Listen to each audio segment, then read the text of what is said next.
Bonjour à tous, j'espère que vous allez bien. Bienvenue dans ce LNDJ du mardi 1er février. Les indices, on commence par le DAX qui est toujours en rebond technique, qui a échoué ce matin sur sa moyenne mobile 50 jours, qui est un niveau technique très important. Hein. C'est toujours autant le bordel du côté des bougies daily. Cela dit, en 4 heures, on voit bien qu'il il est quand même dans une dynamique haussière, mais on voit l'échec sur cette résistance oblique 1 heure qui, regardez, on la voit mieux ici, bloque pour l'instant la hausse. Il y a deux façons de voir les choses. Soit effectivement, c'est une opportunité d'achat parce que d'un côté, on voit finalement un pullback, un repli sur les 50% de Fibo et sur l'ancien haut de figure, la espèce de triangle qui a bloqué toute la semaine dernière. On réussit à passer, bim, on vient se répéter dedans, peut-être pour redécoller. Ou on voit les choses de façon plus négative et on se dit que ça passe pas la résistance et qu'il faut short qui peut. Je vois quand même un flux plutôt aussi à très court terme avec un nouveau plus haut. Donc, je pense qu'il faut profiter de ce petit repli pour essayer de se positionner. C'était mon plan de ce matin. C'était de ne pas acheter à l'ouverture parce qu'on était sur un élément technique clé qui est petite zone de polarité, qui est résistance oblique, qui plus est moyenne mobile 50. D'attendre justement le repli sur le niveau 50% de Fibonacci et de tenter un petit achat avec un stop un peu court, ce que je viens de faire voilà, jouer ce pullback mais qui pour l'instant, ça ne veut pas redécoller. Bon, c'est comme ça reste une zone alléchante, je trouve.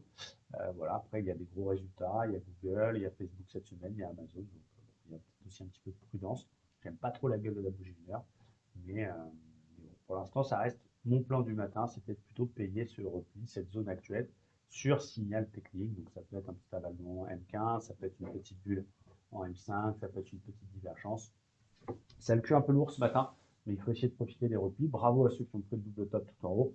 Moi, au vu de la tendance intraday et très court terme, je cherche plutôt des achats. Parfois j'ai raison, parfois je me trompe, mais voilà, je suis plutôt mes plans et c'est ce qu'il faut faire.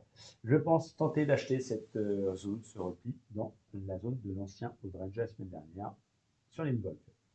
Du côté du Dow Jones, c'est un petit peu la même chose. On a tout explosé hier, on a fait un super achat à 520, un achat qui a duré 8 minutes, c'était vraiment cool sur la cassure de l'OPR.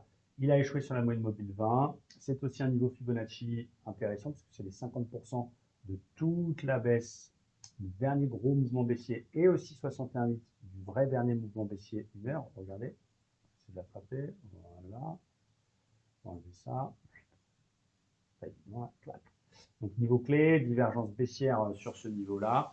Voilà, on attend le petit repli. La zone d'achat préférée, c'est la zone des 650. C'est l'ancien haut de range de la semaine dernière.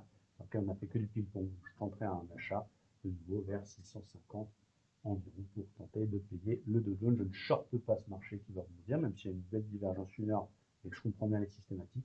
Je préfère attendre le repli et essayer de payer au plus près des 650. Retenons le petit achat qu'on a fait hier sur sortie d'OPR qui était vraiment très cool. Donc plutôt un biais haussier au vu des bougies daily quand même du côté du Dow Jones, en essayant de profiter des replis comme les pullbacks actuels. Alors bien sûr, pullback ou bull trap, ça j'ai pas de boule de cristal, mais je surveille cette zone pour l'ouverture américaine.